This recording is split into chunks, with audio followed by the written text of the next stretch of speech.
Bonjour, bienvenue sur cette nouvelle vidéo. Je suis Mathilde C du blog des techniques pour changer de vie. Je mets mon casque pour essayer de ne pas entendre le bruit à l'extérieur. Excusez-moi, petit réglage. Alors, aujourd'hui, je voulais vous présenter la technique fondamentale qui est en fait la colonne vertébrale du changement de vie. C'est la méthode RPOR.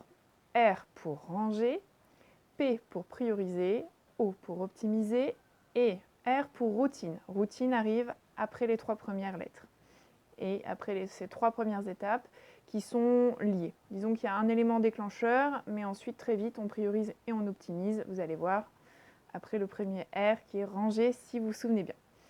Donc ranger, ça signifie d'abord dans un premier temps trier. Ensuite on range et surtout on organise la maison. Et l'organisation, c'est une phase dans le rangement qui arrive après la priorité et l'optimisation. C'est-à-dire que lorsque l'on va ranger, on va faire émerger un ensemble de choses.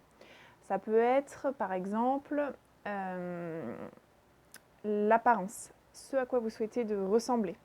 Ensuite, ça peut être le type d'activité que vous souhaitez développer, le type de talent, de potentiel que vous n'avez pas développé mais que vous souhaiteriez. Finalement, peut-être comment apprendre à ce sujet-là ou peut-être tout simplement mettre en pratique plus souvent. Donc, ces choses-là vont émerger au cours du rangement. En fait, ça peut être vu un peu comme une archéologie de votre passé, ce rangement, c'est-à-dire on va voir les différentes strates successives, généralement qui s'accumulent dans les placards, sous les lits, sous les canapés, dans vos bibliothèques. Qu'est-ce qu'on va retrouver? On va retrouver différentes phases dans votre vie, différents sujets auxquels vous vous êtes intéressé, différentes apparences que vous avez pu avoir, différentes volontés qui ont commencé, qui ont abouti, qui n'ont pas abouti. Et on va voir finalement si dans ces choses-là, il y a des choses qui doivent rester, ou si finalement il n'y a rien qui reste, parce que tout ça, c'est fini, ça appartient au passé, ça a été utile, maintenant c'est fini. C'est vous qui déciderez au fur et à mesure que vous allez ranger en fait. Trier et désencombrer, n'oublions pas, ça fait partie des étapes du rangement. Ça fait partie donc, on va dire, du grand R initial, celui qui déclenche l'action. Prioriser et optimiser, ça va venir dans cette phase où on va organiser. Donc ça, c'est sur la fin du rangement, mais ça reste une étape fondamentale. Hein. Ça arrive à la fin, mais ça peut représenter, ça représente plus d'un tiers en fait, en réalité, du rangement et du temps qu'on lui accorde. C'est-à-dire qu'on va faire en sorte que votre quotidien vous permette de mettre en place vos priorités, que les actions que vous allez mener dans le quotidien soient facilitées par votre intérieur. Donc, ça va être l'organisation de votre maison autour de vos priorités. Et ça s'appelle l'optimisation. C'est une phase qui est très importante, qui ne peut pas arriver si vous n'avez pas priorisé, si on ne sait pas quels sont vos objectifs, comment ces objectifs se traduisent en action, puisque vous êtes proactif et que donc vous passez à l'action. Voilà, ça fait partie de la méthode RPOR, ce passage-là où pour être proactif, eh bien, vous allez mettre, et en étant proactif, vous allez mettre en place l'environnement qui vous convient, à vous, à votre famille. Donc je précise que quand on range pour soi et par soi-même, mais on ne range pas pour les autres. Non, non, non, non, non. S'il y a d'autres personnes qui partagent votre vie et votre logement, il est important de définir des espaces qui sont aux autres.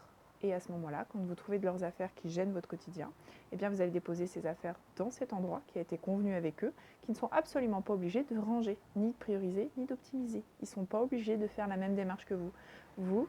Vous êtes proactif, votre démarche, elle est 100% responsable, vous la faites pour vous et par vous-même. Voilà, l'entourage, vous leur en parlez, mais vous ne rangez pas avec eux.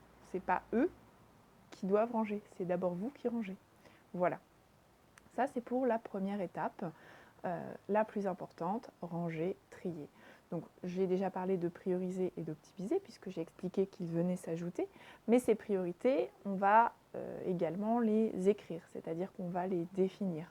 J'aime bien l'idée, alors je ne sais plus à quel livre je l'ai emprunté, et je suis désolée de ne pas restituer, parce que je ne pense pas la retrouver en cherchant. Je voudrais faire la méthode, je voudrais vous présenter la méthode 5, 4, 3, 2, 1. C'est-à-dire que lorsqu'on va ranger, on va se dire dans 5 ans, qu'est-ce que je veux avoir fait, comment je veux vivre ma vie. On va essayer de rêver sa vie pour dans 5 ans. Et puis ensuite, on va voir dans 4 ans, pardon, pas dans 4 ans, dans 4 mois, ce qu'il va falloir avoir mis en place pour que dans 5 ans, on en soit là.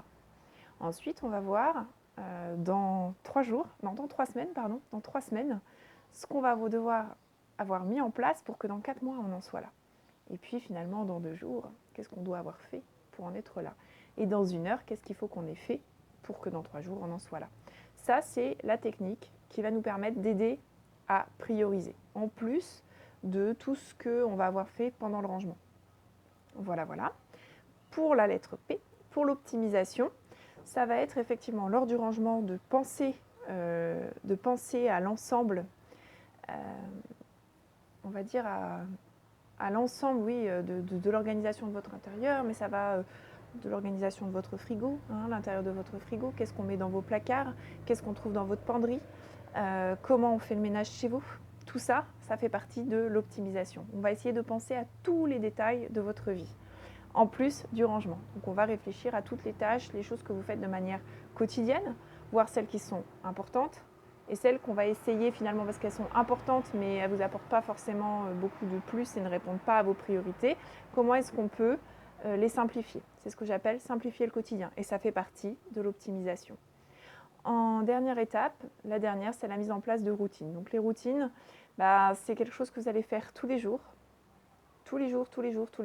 ou toutes les semaines, si c'est une routine hebdomadaire, et je vous laisse imaginer pour mensuel et annuel, et qui va ensuite vous permettre d'atteindre l'objectif finalement des 5 ans. C'est-à-dire dans 5 ans, vous voudriez ressembler à cela, que votre intérieur soit comme ça, vous aimeriez avoir fait telle ou telle chose, vivre de ceci ou de cela.